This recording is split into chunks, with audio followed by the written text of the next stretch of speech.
Capítulo 15.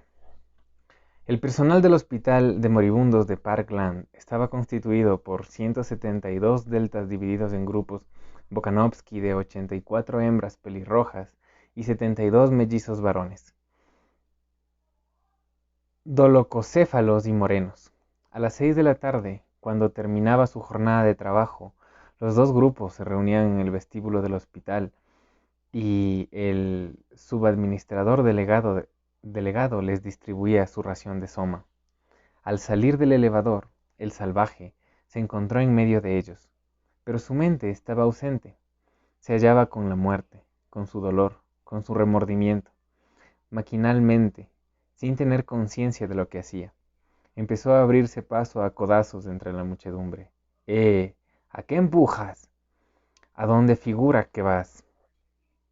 Aguda, grave, de una multitud de gargantas separadas, solo dos voces chillaban o crujían, repetidos indefinidamente como una serie de espejos, dos rostros, uno de ellos como una luna barbilampiña, precoza y aureoleada de naranja, y el otro alargado como una máscara de pico de ave, con barba de 2 días, se volvían enojados a su paso. Sus palabras y los codazos que recibía en las costillas lograron devolver a John la conciencia del lugar donde se encontraba. Volvió a despertar a la realidad externa, miró a su alrededor y reconoció lo que veía. Lo reconoció con una sensación profunda de horror y de asco, como una pesadilla de aquellas semejanzas perfectas, inidentificables, que pululaban por doquier. Mellizos, mellizos, igual que gusanos, habían venido como un enjambre profanador a beber sobre el ministerio de la muerte de Linda. Otros gusanos, pero más grandes, ya formados del todo, ascendían por su dolor y arrepentimiento. Se detuvo y con ojos extraviados miró en torno suyo hacia aquella turba caqui, en medio de la cual se encontraba. Las sonoras palabras se burlaban sarcásticamente de él. ¿Cuántas criaturas bellas hay aquí? ¿Cuán bella es la humanidad? Oh, maravilloso mundo feliz. Reparto de soma, gritó una voz. Con orden, por favor, apúrense. Se había abierto una puerta y alguien instalaba una mesa y una silla en el vestíbulo. La voz procedía de un dinámico joven alfa que había entrado llevando en brazos una pequeña caja negra de hierro. Un murmullo de satisfacción brotó de labios de la multitud de mellizos que esperaban. Inmediatamente olvidaron al salvaje. Su atención se hallaba ahora enteramente concentrada en la caja negra que el joven, tras haberla colocado encima de la mesa, le estaba abriendo. Levantó la tapa. ¡Oh!, exclamaron los 172 deltas simultáneamente, como si estuvieran contemplando fuegos artificiales. El joven sacó un puñado de cajitas de hojalata. «¿Y ahora?», dijo el joven perentoriamente, «acérquense, por favor, uno por uno, y sin empujar». Uno por uno y sin empujar, los mellizos se acercaron a la mesa. Primero 2 varones, después una hembra, después otro varón, después 3 hembras, después... El salvaje había mirado. Oh mundo feliz en el que vive gente así. Oh mundo feliz en el que vive gente así. En su mente, las rítmicas palabras parecían cambiar de tono. Se habían burlado de él a través de su dolor y su remordimiento, burlado con odiosa y cínica ironía, riendo diabólicamente, habían insistido en su bajeza y la naturaleza nauseabunda fealdad de aquella pesadilla, y ahora de pronto sonaba como un clarín convocado a las armas. Oh mundo feliz en el que vive gente así. Mirada proclamada la posibilidad de la belleza, la posibilidad de transformar la pesadilla de algo bello y noble. Oh mundo feliz en el que vive gente así. Era un desafío, una orden. «No empujen», gritó el subadministrador delegado, enfurecido. Cerró de golpe la caja negra. «Dejaré de repartir soma si no os portáis bien». Los deltas rezongaron, se dieron con el codo unos a otros, y al fin permanecieron inmóviles y en silencio. La amenaza había sido eficaz. A aquellos seres la sola idea de verse privado de Soma se les antojaba horrible. Eso está mejor, dijo el joven, y volvió a abrir la caja. Linda había sido una esclava. Linda había muerto. Otros debían vivir en libertad y el mundo debía recobrar su belleza, como una reparación, como un deber que cumplir. De pronto, el salvaje vio luminosamente claro lo que debía hacer. Fue como si hubiese abierto de pronto una puerta o corrido una cortina. Vamos, dijo el subadministrador delegado, y otra mujer caqui dio un paso al frente. Basta, gritó el salvaje, con sonora y potente voz. Basta. Se abrió paso a codazos hasta la mesa. Los deltas lo miraban asombrados. Ford, dijo el subadministrador delegado con voz baja, es el salvaje, y lo envolvió el miedo. Escúchenme, por favor, gritó el salvaje, enardecido. Préstenme atención.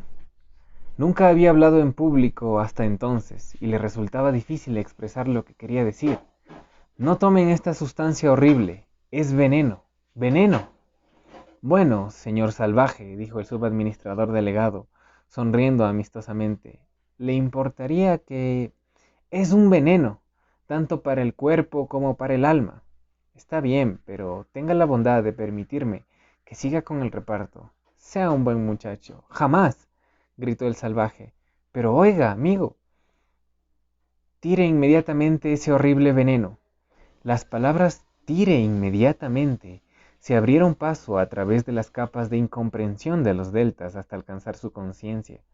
Un murmullo de enojo brotó de la multitud. He venido a traerles la libertad, dijo el salvaje, volviéndose hacia los mellizos. He venido. El subadministrador delegado no oyó más. Se había deslizado fuera del vestíbulo y buscaba un número en el director telefónico.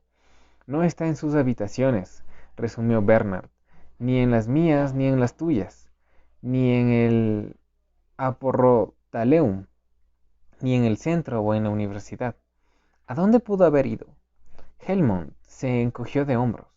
Había regresado a su trabajo confiando que encontraría al salvaje esperándoles en alguno de sus habituales lugares de reunión, y no había ni rastro del muchacho, lo cual era un fastidio, puesto que tenía el proyecto de ir hasta Baritz en el deportocóptero de 4 plazas de Helmont. Si el salvaje no aparecía pronto, llegaría tarde a la cena. Le concederemos 5 minutos más, dijo Helmont, y si entonces no aparece... El timbre del teléfono lo interrumpió. Descolgó el receptor. Diga. Después, tras unos momentos de espera, Ford en su carcacha, voy enseguida. ¿Qué ocurre?, preguntó Bernard. Era un tipo de hospital de Lane Park al que conozco. Dijo Helmont. Dice que el salvaje está allá. Al parecer, se ha vuelto loco. En todo caso, es urgente. ¿Me acompañas? Juntos corrieron por el pasillo hacia el ascensor. ¿Cómo puede gustarle ser esclavos?, decía el salvaje en el momento en que sus 2 amigos entraron en el hospital. ¿Cómo puede gustarle ser niños? Sí, niños, berreando y vomitando, agregó insultando, exasperado por la bestial estupidez de quienes se proponía salvar. Los deltas lo miraban con resentimiento. Sí, vomitando, gritó claramente. El dolor y el remordimiento parecía llenarlo en un intenso odio contra aquellos monstruos infrahumanos. ¿No desean ser libres o ser hombres? ¿Acaso no entienden siquiera lo que son la humanidad y la libertad? La rabia le prestaba elocuencia. Las palabras fluían fácilmente de sus labios. ¿No lo entienden?, repitió. Pero nadie contestó a su pregunta. Bien pues, entonces, prosiguió sonriendo, yo les enseñaré, y los liberaré tanto si quieren como si no. Y abriendo de par en par la ventana que daba al patio interior del hospital, empezó a arrojar puñados de cajitas de tabletas de Soma. Por un momento la multitud caqui permaneció silenciosa, petrificada ante el espectáculo de aquel sacrilegio imperdonable, con asombro y horror. «Está loco», susurró Bernard, con los ojos fuera de las órbitas. lo matarán. Súbitamente se levantó un clamor de la multitud, y una ola en movimiento avanzó amenazadoramente hacia el salvaje. Ford le ayude, dijo Bernard, y apartó los ojos. Ford ayuda a quien se ayuda, y soltando una carcajada, una auténtica carcajada de triunfo, Belmont Watson se abrió paso entre la multitud. ¡Libres! ¡Libres! Gritaba el salvaje, y con una mano seguía arrojando Soma por la ventana, mientras con la otra pegaba puñetazos a las caras indistinguibles de sus atacantes. ¡Libres! Y vio a Helmont a su lado, el buen Helmont, pegando puñetazos también, humanos al fin, y en el intervalo el salvaje seguía arrojando el veneno por la ventana abierta. Sí, humanos al fin, hasta que no quedó veneno. Entonces levantó en alto la caja y la mostró hacia la multitud. Son libres. Aullando, los deltas cargaron con furor redoblado. Titubeando al margen de la batalla, Bernard se dijo: están perdidos. Y llevando por un súbito impulso, corrió hacia adelante para ayudarles. Luego lo pensó mejor y se detuvo. Después, avergonzado, avanzó otro paso.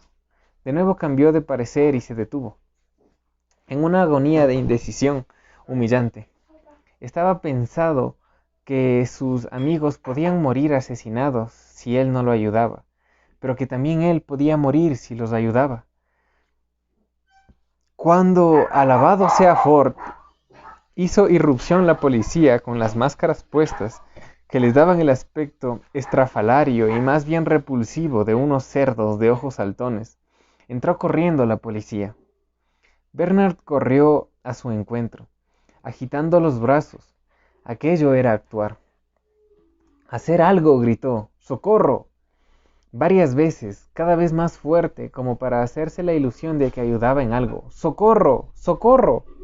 La policía lo apartaron de su paso y se lanzaron a su tarea. 3 agentes que llevaban sus respectivos aparatos pulverizadores en las espaldas empezaron a esparcir vapores de Soma por los aires. Otros 2 se enfanaron en torno al aparato de música sintética portátil. Otros 4, armados con pistolas de agua cargadas con poderosos anestésicos, se habían abierto paso entre la multitud y derribaban metódicamente, chorro tras chorro, a los peleadores más voraces. Rápido, rápido, chillaba Bernard. Les matarán si no les dan prisa. Irritado por sus chillidos, uno de los policías le lanzó un disparo de su pistola de agua. Bernard permaneció unos segundos tambaleándose sobre unas piernas que parecían haber perdido los huesos, los tendones y los músculos para convertirse en simples columnas de gelatina, y al fin, en agua pura, se desplomó como un bulto en el suelo. Súbitamente, el aparato de música sintética surgió una voz que empezó a hablar, la voz de la razón, la voz de los buenos sentimientos.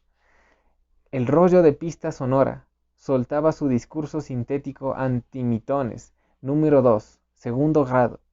Desde lo más profundo de un corazón no existente, la voz clamaba: amigos míos, tan patéticamente, con tan entonación de tierno reproche que, detrás de sus máscaras antigás, hasta los policías se les llenaron lágrimas los ojos. ¿Qué significa esto?, proseguía la voz. ¿Por qué no son felices y no son buenos los unos para con los otros, todos juntos? Felices y buenos, repetía la voz. En paz, en paz. Tembló descendiendo hacia convertirse en un susurro y expiró momentáneamente. Oh, cuánto deseo verlos felices, empezó de nuevo con ardor. Cómo deseo que sean buenos. Por favor, sean buenos. Y 2 minutos después, la voz y el vapor de Soma habían producido su efecto. Con los ojos anegados en lágrimas, los deltas se besaban y abrazaban mutuamente. Media docena de mellizos eran un solo abrazo comprensivo. Hasta Helmont y el salvaje estaban a punto de llorar. De la administración llegó una nueva carga de cajitas de Soma. A toda prisa se procedió a repartirlas, y al son de las bendiciones cariñosas, abaritonadas de la voz, los mellizos se dispersaron, berreando como si el corazón fuere a romperles. Adiós, adiós, mis queridísimos amigos. Ford los salve. Adiós, mis queridísimos amigos. Cuando el último delta hubo salido, el policía desconectó el aparato y la voz angelical enmudeció. ¿Permanecerán ustedes quietos?, preguntó el sargento, ¿o tendré que anestesiarles? Y levantó amenazadoramente su pistola de agua. No, ofreceremos resistencia, contestó el salvaje, secándose alternativamente la sangre de su labio cortado, del arañazo en el cuello y un mordisco de la mano izquierda. Sin retirar el pañuelo de su nariz, que sangraba en abundancia, Helmond afirmó con la cabeza. Bernard acababa de despertar y tras comprobar que había recobrado el movimiento de sus piernas, encogió aquel movimiento para intentar escabullirse sin llamar la atención. Usted, gritó el sargento, y un policía con su máscara porcina cruzó corriendo la sala y puso una mano en el hombro del joven. Bernard se volvió, procurando asumir una expresión de indignación, de indignada inocencia. ¿Escapando? Ni siquiera lo había soñado. Aunque no acierto a imaginar qué puede desear de mí, le dijo el sargento. Realmente no puedo imaginarlo. Usted es amigo de los prisioneros, ¿no es cierto? Bueno, dijo Bernard y vaciló. No, no podía negarlo. ¿Por qué no había de serlo?, preguntó. Pues sígame, dijo el sargento, y se encaminó a la puerta y hacia el coche de la policía que esperaba. Fin del capítulo 15.